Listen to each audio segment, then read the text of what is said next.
పార్థాయ ప్రతిబోధితాం భగవతా నారాయణేన స్వయం వ్యాసేన గ్రథితాం పురాణమునినా మధ్యే మహాభారతం అద్వైతామృతవర్షిణీం భగవతీం అష్టాదశాధ్యాయినీం అంబా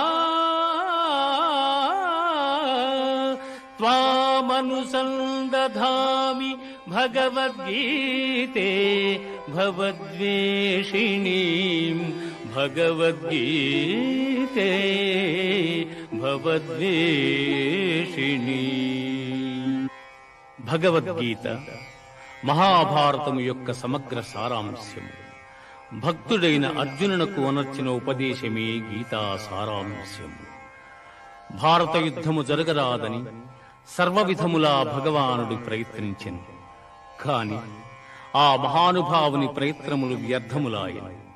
అటు పిమ్మట శ్రీకృష్ణుడు పార్థునకు సారథి అయి నిలిచెను.